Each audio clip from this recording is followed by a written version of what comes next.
세계 2차 대전은 1939년 9월 1일부터 시작을 해서 1945년 9월 2일까지 만 6년 동안 치룬 전쟁입니다. 인류 역사상 가장 많은 인명피해와 재산피해가 났고 파괴적이고 잔혹한 전쟁이었습니다. 유럽, 아시아, 중동, 아프리카, 인도양, 대서양, 태평양 곳곳에서 온 세계를 전쟁의 도가니로 몰아넣었습니다. 결국은 나치 독일과 공국주의 일본이 패전하고 패망하게 됨으로써 전쟁이 종식이 된 것이죠. 그 전쟁 동안 얼마나 많은 사람이 죽었습니까? 독일의 유명한 그 인종천소, 대학살, 유대인들만 해도 600만 명 이상을 죽였습니다. 일본의 난징, 중국에 가서 난징 대학살, 일본의 히로시마와 나가사키 원자탄이 터지면서 일본의 민간인이 미국의 폭격기에 의해서 34만 명이 하루아침에 죽었습니다. 그래서 전쟁 6년 동안에 군인들만 2,500만 명, 민간인 약 5천만 명이 죽었습니다. 이런 일은 없었죠. 그럼 앞으로 3차 대전이 일어나면 어떻죠? 그거는 죽는 숫자에도 포함 안 됩니다. 이제는 3차 대전 나면 인구의 3분의 1 정도가 하루아침에 다 날아갈 수 있습니다. 전부가 원자탄을 갖고 있기 때문에 엄청난 가공할 일이 일어나게 되는 겁니다. 우리나라의 일제기의 교회는 가장 큰 순환을 겪었습니다. 한국의 모든 기독교는 일본 기독교 산하에 들어가고 장로교, 감리교 다 없어지고 조선 기독교라고 하는 하나의 이름으로 다 통폐합을 시켰습니다. 수많은 교회가 문을 닫게 되고 기독교 학교가 폐교당하게 되고 찬송가가 금지곡이 되고 설교도 어떠한 부분은 설교할 수 없는 본문이 되었습니다. 일본은 천조 대신의 깃발 아래 일본인과 조선인을 하나로 묶으려고 했고 동방요배와 신사참배를 강요했습니다. 우리 교단 장로교 역사가 105년입니다. 105년 장로교 역사 가운데 총회가 이루어진 것이 105년 역사 가운데 27회 총회 때 1938년 9월 19일 평양 서소문박 교회에서 일본 고등계 형사들이 안팎을 둘러싼 가운데 신사참배를 가결을 했습니다. 몇몇 목사가 반대를 하고 미국에 오는 성사들이 반대했지만 결국은 힘의 논리에 의해서 신사참배를 하기로 결정을 했습니다. 그래서 우리 역사에 가장 오점을 남긴 것이죠. 교회가 공적으로 굴복을 한 겁니다. 교회와 신앙을 국가가 통제를 하고 감시를 받고 핍박을 받으면서 교인은 반토막이 났습니다. 교회 나온 것이 힘드니까 그 당시 한 70만이었던 교인이 절반으로 줄어들었습니다. 뜻 있는 인사는 산속으로, 암혈로, 감옥으로, 순교로, 망명으로 흩어졌습니다. 그러던 중에 고난의 절정 중에 8월 18일 날 1945년 8월 18일 날 중요한 기독교 인사를 다 검속하고 구속하라고 하는 명령이 떨어져 있는 가운데 3일 전에 8월 15일 날 해방을 맞이하게 된 것입니다. 정말 우리는 시편 126편에 나오는 말씀처럼 여호와께서 시온의 포로를 돌려주실 때 우리는 꿈꾸는 것 같아도다. 하나님께서 너희를 위하여 대사를 행하셨으니 우리는 기쁘도다. 정말 꿈같은 일이 우리 민족에 일어났습니다. 물론 우리가 교회가 중심이 된 3.1 만세운동, 또 독립운동, 또 그 독립협회, 그리고 상해 임시정부가 부단히 독립운동을 했지만은 사실 그것은 굉장히 중과부적이었습니다. 이미 우리나라 본토 전체가 남북한이 전부 일본 수중에 일본 군경과 헌병의 손에 들어간 이상 밖에서 아무리 떠들어도 그게 되어지지 않았습니다. 정말 계란으로 바위를 치는 격이었는데 하나님께서 일본이 패전하게 함으로써 꿈같은 해방과 독립을 우리나라에게 허락해 준 것입니다. 일본은 1945년 8월에 히로시마와 나가사키에 원자폭탄이 떨어지면서 손을 들게 된 것이죠. 그래서 8월 14일 날 미국 정부에 무조건 항복하겠다는 통보를 했습니다. 그리고 8월 15일 날 그 다음 날 정오에 일본 왕 히로히토가 생중계되는 라디오에 나와서 일본은 항복한다는 선언을 하게 됐습니다. 그러니 일본의 온 국민들 자기들이 신으로 받들고 있던 그 히로히토가 미국에 전다고 항복한다는 선언을 하니까 모두가 다 대성 통곡을 하고 일본 절도가 난리가 났겠죠.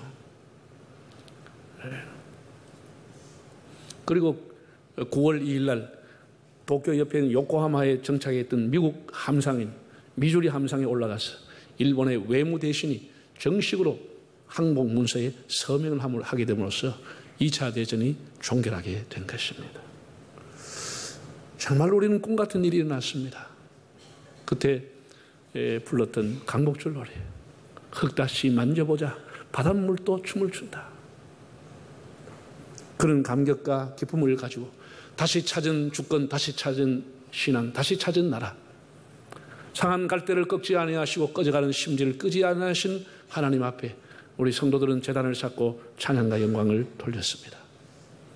그러나 그 해방의 기쁨도 잠시, 6.25는 가장 우리 역사의 참혹한 동족 상잔으로 수많은 사람이 생명을 잃게 되었고 나라는 초토화가 되었습니다. 우리 부산이 일원을 제외하고는 여러분 과거에 6.25 때 사진을 한번 보십시오. 성한 건물이 하나 있는지, 사람이 성한 사람이 하나 있는지, 전부가 찌든 그 가난과 무너진 건물 옆에 그렇게 구걸하고 깡통 들고 다니는 사람들, 이런 것을 참 우리나라 역사에 이런 것이 있었다고 하면 너무 가슴 아픈 일이죠. 그러나 우리 민족은 빠르게 단계를 했고 근면 성실하게 살았고, 그래서 지금 나라를 이렇게 일으켰고 교회도 일으켰고 외형 비교할 수 없을 만큼 우리가 급성장하게 되었습니다. 그러나 강복 72주년을 맞은 우리는 기쁨보다 걱정이 앞서고 바닷물이 춤을 추는 것이 아니고 전쟁의 위협으로 온 나라가 출렁거리고 있습니다. 제3의 물결이라고 하는 책을 써서 세계에 충격을 줬던 엘빈 토플러라고 하는 미국의 미래학자가 있었습니다. 이 책은 너무 유명해서 대부분의 사람이 읽어봤을 정도입니다.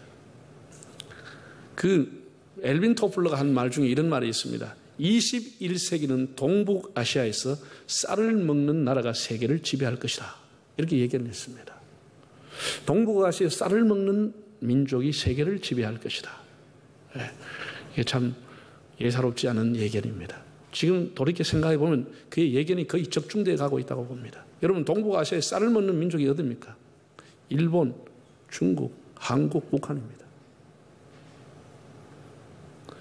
그러면 그토록 잿더미가 됐던 일본이, 완전히 폭삭 앉았던 일본이 어떻게 됐습니까? 지금 세계 경제 대국이 돼서 세계 경제 3위 정도가 되고 있어요. 그러면 중국은 어떻게 됐습니까? 좀 전에 얘기한 것처럼 국방 예산만 170조를 쓸 정도로 해마다 5%, 7%씩 예산이 증가하면서 그 엄청난 인구가 어마어마한 발달돼서 온 세계 메이드 인 차이나 제품이 안 나가는 곳이 없습니다. 우주 경쟁에 돌입해서 우주를 제일 먼저 차지할 수 있는 가능성이 있는 나라가 중국이라고 하는 예견이 나올 만큼 엄청난 예산을 우주에 쏟아붓고 있습니다. 상상을 초월하죠. 가난했던 중국이. 그러면 우리 쌀을 먹는 동북아시아 우리나라는 어떻습니까? 우리나라 역시 마찬가지입니다. 6.25 이후에 세계가 낸, 유엔이 낸 통계 중에 대한민국이 세계에서 꼴찌 2번이었는데 1인당 국민 총생산 GNP가 1인당 76불, 100불이 안 됐습니다.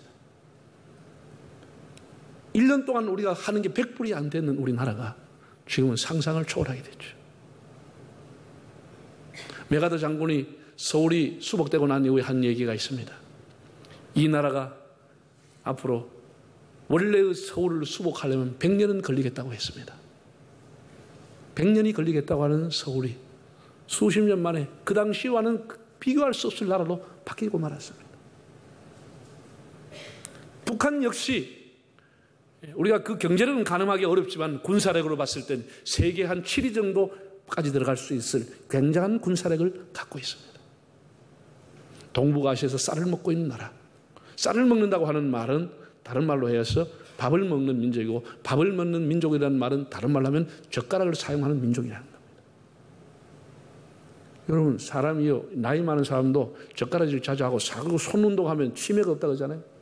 이 젓가락하고 손하고 뇌하고는 직결되어 있습니다. 머리가 안 좋은 사람은 손도 둔합니다. 자기가 스스로 해보면 압니다. 손재주가 좋은 사람은 이 머리가 좋은 사람. 자꾸 세밀한 걸 만지고 막 요렇게 하는 사람은 그건 머리가 굉장히 좋은 사람입니다. 그건 거의 치매 가능성이 없습니다. 그래서 우리가 작은 기술도 나노 기술, 머리카락 몇백 분의 1도 우리는 만들어내는 겁니다. 세계 1위를 가고 있습니다. 일본이 따라오고 중국이 나노 기술 따라오고 있습니다. 여러분, 이런 기술, 이런 두뇌를 가진 민족이 세계를 결국 지배하는 겁니다. 한번 보세요. 우리 아시아에서 이렇게 나라가 많지만 아시아에서 세계 올림픽을 한 나라는 일본, 한국, 중국 외에는 없습니다. 이거는 대단한 일입니다. 대단한 일. 이만큼 우리가 잠재력을 가지고 능력과 실력을 갖추고 있는 나라임에도 불구하고 우리의 지리적인 여건이라고 하는 것, 국제적인 역학관계에 의해서 사면초가가 되어 있습니다. 우리 힘으로 풀 수가 없는 겁니다. 이거는 우리의 힘으로 풀 수가 없는 겁니다. 강대국의 힘에 의해서 끌려갈 수밖에 없는 그제나 지금이나 우리 힘이 이런 상태에 있다고 하는 우리 현실을 알아야 합니다. 가슴 아픈 일이죠. 우리나라 역사에 대해서 함석헌 선생이 뜻으로 본 한국 역사라는 책에서 이렇게 말했습니다. 쓰다가 말고 붓을 놓고 눈물을 닦지 않으면 안 되는 역사. 눈물을 닦으면서도 쓰지 않으면 안 되는 역사. 셰익스피어는 못 읽고 괴테는 몰라도 이 역사는 반드시 알아야 한다. 그래, 수천 년을 두고 매맞고 짓밟히고 조롱받고 속임을 당하는 이 백성을 생각하면 눈물이 없이는 넘어갈 수가 없다라고 하는 글을 썼습니다. 엄청난 잠재력과 실력과 능력을 갖추면서도 일본을 능가할 수 있는 힘을 갖고 있으면서도 리더십을 발휘하지 못하는 우리의 현실. 제가 어떤 분이 어떤 통일을 연구하는 박사분이 쓴 책을 봤는데 그 책에 보면 이렇게 나와 있습니다. 만약에 우리가 평화 통일이 된다면, 평화 통일이 전제가 된다면 단번에 남북이 평화 통일이 되면 단번에 우리나라의 경제는 세계 7위가 되고 군사적인 것은 세계 5위가 될 수 있다. 이렇게 또 데이터를 낸 걸 봤습니다. 단번에 세계 7위가 되고 군사는 5위가 될 수 있다는 겁니다. 상당히 그 데이터를 보면 동의가 됩니다. 그럼에도 우리가 이렇게 철전지 원수가 될 수밖에 없는 것, 가슴 아픈 일이죠. 우리 힘이 아닙니다. 우리 의지가 아니죠. 여러분, 오늘 성경을 우리가 주로 성탄절에 읽는 처녀가 아들을 낳을 것이요 그 이름을 임마누엘 하리라, 그 내용을 오늘 생각을 해보려고 합니다. 7장 1절을 먼저 한번 읽어보시겠습니다. 우시아의 손자요 요담의 아들인 유다의 아하스 왕 때 아람의 르신 왕과 르말리아의 아들 이스라엘의 베가 왕이 올라와서 예루살렘을 쳤으나 능히 이기지 못하니라. 이 얘기가 이런 겁니다. 다윗과 솔로몬 시대의 통일 왕조가 그의 아들 르호보암 시대 때 와서 나라가 남북으로 분단이 됐습니다. 유다 지파와 베냐민 지파는 다윗의 정통을 잇는 남쪽 유다가 되고 에브라임 지파를 비롯한 10개의 지파가 북쪽 이스라엘이 됩니다. 수도를 사마리아로 삼고 북이스라엘로 이름이 나옵니다. 그래서 남쪽 유대와 북이스라엘이 수십 년 동안, 수백 년 동안 계속 경쟁을 하는 겁니다. 경쟁을 하는 겁니다. 크고 잦은 국지전을 벌이면서 전쟁을 했습니다. 에너지를 많이 낭비했죠. 그런데 이제는 국지전이 아니고 전면전이 일어났다는 겁니다. 오늘 본문에 보면은 어느 날 아람 나라의 왕과, 아람은 시리아입니다. 아람 나라의 왕과 이스라엘의 왕이 연합군을 조직해서 남쪽 유대를 공격했다는 겁니다. 이 소식을 듣고 남쪽의 왕 아하스가 사시나무에 떨듯이 떨었다. 숲이 바람에 흔들리는 것처럼 그가 떨었다고 그랬어요. 북쪽의 북이스라엘도 감당하기 어려운데 강한 아람 나라와 군사 동맹을 맺고 쳐들어오니까 아하스로서는 떨 수밖에 없었습니다. 이럴 때 하나님께서 선지자 이사야를 통해서 이렇게 말씀을 했습니다. 7장 4절을 한번 읽어보실까요? 그에게 이르기를 너는 삼감에 조용하라. 르신과 아람과 르말리아의 아들이 심히 노할지라도 이들은 연기나는 두 부직갱이 그루터기에 불과하니 두려워 말며 낙심하지 말아라. 하나님 하신 말씀입니다. 너희는 삼가하며 조용하라. 두려워하고 낙심하지 말고 떨지 말아라. 그들이 힘이 있고 대단한 것처럼 보이지만 그건 두 부직갱이에 불과한 것이다. 하나님이 이렇게 말씀했습니다. 그랬더니 아하스가 믿을 수가 없었습니다. 믿을 수가 없습니다. 징조를 달라고. 그 징조라고 하는 것이 군대가 막강한 후원을 하는 군대의 후원을 오는 징조라든지, 아니면 무기가 날아오는 징조라든지, 천재지변이 일어나서 막 그냥 우박이 쏟아져가지고 천둥 번개가 쳐가지고 전쟁할 수 없게 된다든지, 이런 징조를 그는 요구했지만은 이사야를 통해서 하는 징조는 처녀가 아들을 낳을 것이다 라고 하는, 이것이 징조라고 했습니다. 여러분, 아하스라는 왕이 이걸 불신하고 믿을 수가 없었습니다. 자, 이런 겁니다. 우리가 전쟁을 할 때 불리한 조건, 아주 어려운 역전에서 승리할 수 있다고 하는 것과 처녀가 아이를 낳는다고 하는 것과, 그래도 어느 것이 더 믿을 수가 있습니까?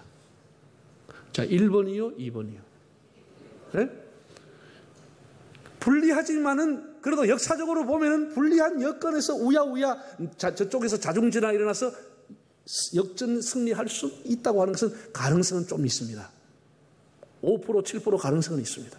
그런데 처녀가 아이를 낳는다고 하는 것은 가능성이 있습니까? 없습니까?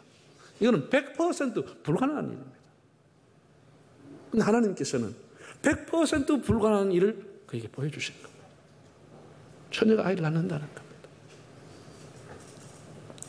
이 말의 의미는 뭡니까?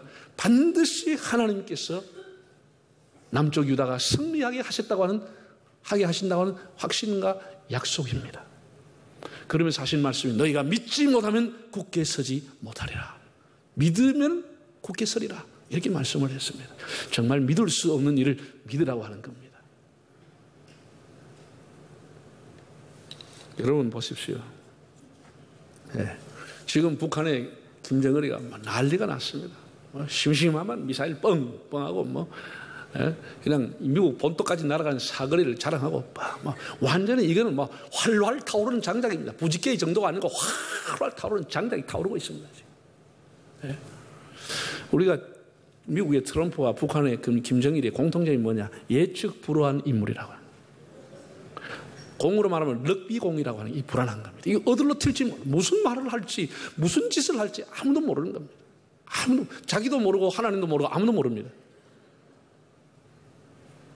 이게 우리를 더 불안하게 하는 겁니다. 불안하게 하는 겁니다. 무슨 이 감정이 격해가지고 무슨 일을 저지를지 모르는 겁니다. 이런 사람이 지금 핵무기 2개까지 싸우겠다는 겁니다. 여러분, 미국 본토까지 날아가는 핵무기 봤죠? 수천 킬로 날아가는 게, 그거는 제주도, 부산, 이건 장난입니다. 장난입니다. 지금 전쟁 나면 전방일 뿐 아니라 전방 후방이 없습니다. 날아가면 그냥 거기서 끝나버리는 겁니다.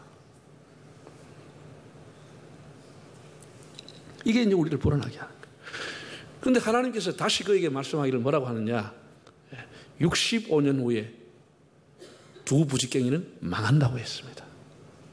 정확하게 우리가 역사를 보면 주전 721년에 새로 일어난 신흥 대국인 아수르라고 하는 나라가 일어나서 시리아와 북이스라엘을 점령시킵니다.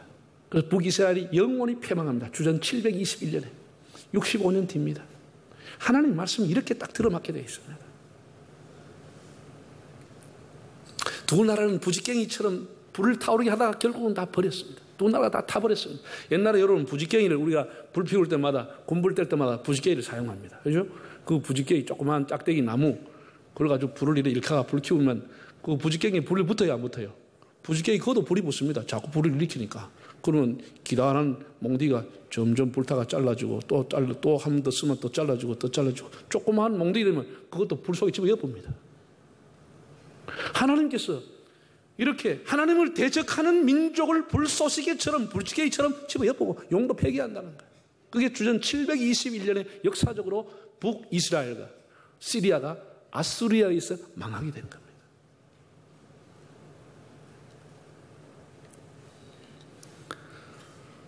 지금 우리가 대한민국이라고 하는 나라가 여러분 보세요. 중국은 지금 북한하고 혈맹 관계입니다. 중국이 조선을 후원하고 도왔다고 하는 중조 성전탑이 단동가만 엄청나게 크게 서 있습니다. 성전탑도 있고. 중국이 조선을 도왔다는 거예요. 혈맹 관계입니다. 많은 군대가 와서 중공군이 한국 와서 죽었습니다. 미국은 어떻습니까? 우리하고 미국하고 대한민국이 또 혈맹입니다. 미군이 와서 6.25 때 4만 명 가까이 죽었습니다. 이건 뗄 수 없는 혈맹관계입니다. 그래서 주한미군이 여기에 와서 아예 주둔하고 있습니다. 이건 우리와의 싸움이 아니고 강대강 중국하고 미국이 지금 강하게 붙고 있는 것입니다. 붙고 있는 거예요. 우리는 이럴 때 낙심하지 말고 하나님 앞에 여러분 기도해야 되는 겁니다. 이럴 때 우리가 할 수 있는 일이 뭐냐라고 하는 겁니다. 성경은 하나님께서 두 동맹국에 내려올지라도 두려워하지 말고 하나님을 바라보라고 했습니다. 하나님을 바라보라고. 너희는 종영하게 하나님을 바라보라. 하나님을 굳게 믿으라. 그것은 두 부직경에 불과한 것이고 나를 믿으면 굳게 설 수 있다고 하나님 말씀한 겁니다. 우리가 하나님을 믿는 것 외에는 길이 없는 겁니다. 길이 없습니다. 여러분 이스라엘 백성이 출애굽할 때를 기억하시죠? 출애굽할 때 그 해방절을 맞이해 출애굽을 했습니다. 6월절을 지르고 출애굽을 했습니다. 그때 앞에는 시퍼런 홍해, 뒤에는 바로가 보낸 애국 군대가 철병거를 타고 불병거를 타고 따라왔어요. 정말 진퇴양난이었습니다. 우리가 죽을 곳이 없어 여기까지 왔나? 사람들이 다 원망했습니다. 그때 모세는 뭐라고 그랬죠? 출애굽기 14장을 한번 읽어보겠습니다. 모세가 백성에게 이르되 너희는 두려워하지 말고 가만히 있어서 여호와께서 오늘 너희를 위하여 행하시는 구원을 보라. 너희가 오늘 본 애굽 사람을 영원히 다시 보지 아니하리라. 여호와께서 너희를 위하여 싸우시리니 너희는 가만히 있을지어다. 하나님이 하신 일을 신뢰하고 하나님 앞에 기도하라는 거예요. 여러분 사랑하는 성도 여러분, 여러분이 우리 그리스도인으로서 국가에 애국하려고 하면 나라를 위해 기도하는 일입니다. 여러분이 집에 계시든지 직장에 있든지 회사에 있든지 교회든지 어디에 있든지 하루에 10초라도 단 10초라도 나라를 위해 기도하기를 바랍니다. 이것이 나라를 살리는 길입니다. 다시는 이 땅에 전쟁이 없도록 기도하시고 무너진 북한 땅에 묘향산에 소나무를 찍어서 교회를 다시 세우는 날이 올 수 있도록 기도하고 복음의 문이 열리도록 기도하는 겁니다. 기도의 힘 외에는 답이 없습니다. 저는 중학교, 고등학교 교회 다니면서 우리 연세 많은 장로님들이 한복을 입고 와서 여름에 이 강리산에 와서 기도한 걸 내가 그때는 이해가 안 됐습니다. 그때 그 기도가 하나님 저 주계장막 저 철의장막이 무너져서 복음이 들어가게 해달라고 기도했습니다. 그 주계장막 철의장막이 공산주의였습니다. 그때 그 기도는 정말 콘크리트 벽처럼 높았고 과연 저 기도가 될까 싶었는데 지금 세월을 지나보면 주계장막 북의 주계장막인 소련도 무너지고 기독교를 받아들이고 있습니다. 철의장막 중국도 어마어마하지만 다 문호를 개방하고 기독교가 왕성하게 1억 이상 예수 믿는 사람이 뻗어나가고 있습니다. 주계장막 철의장막이 다 무너지고 북한 하나만 남아있는 것입니다. 우리가 또 기도하면 때가 되면 하나님이 넘어지게 하는 겁니다. 이 기도의 힘입니다. 그래서 우리가 단 10초라도 하나님 앞에 나를 위해서 날마다 기도하는 것. 다시는 전쟁이 없도록 우리의 후손에게 이 아픈 분단을 물려주지 아니하도록 세계의 어떤 열강의 마음대로 끌려다니는 나라가 되지 않도록 우리가 통일만 되면은 이렇게 이 강대국에 우리가 끌려다닐 이유가 없죠. 이유가 없죠. 그 사람들이 오히려 오면 우리한테 세금 내고 돈 많이 되고 군인이 어딘 뭐든지 와서 내야지 우리가 그 사람 도와줄 필요가 없죠. 불가능해 보이지만 하나님을 하시면 역사를 움직이시는 분입니다. 여러분 우리나라 역사를 보세요. 지난날 6.25 잿더미 된 이 나라가 지금 어떻게 됐습니까? 항무지가 장미꽃같이 피는 것을 볼 때에 정말 항무지처럼 황량했던 이 땅에 장미만 피습니까? 꽃이 피습니까? 하나님이 하시면 가능한 겁니다. 가능한 것입니다. 우리가 애국가를 부를 때마다 하나님이 보호하사 우리나라 만세라고 했습니다. 정말 하나님이 우리나라를 보호하셔서 하나님 앞에 길이길이 만세와 영광과 찬양을 돌릴 수 있는 우리나라가 될 수 있기를 바랍니다.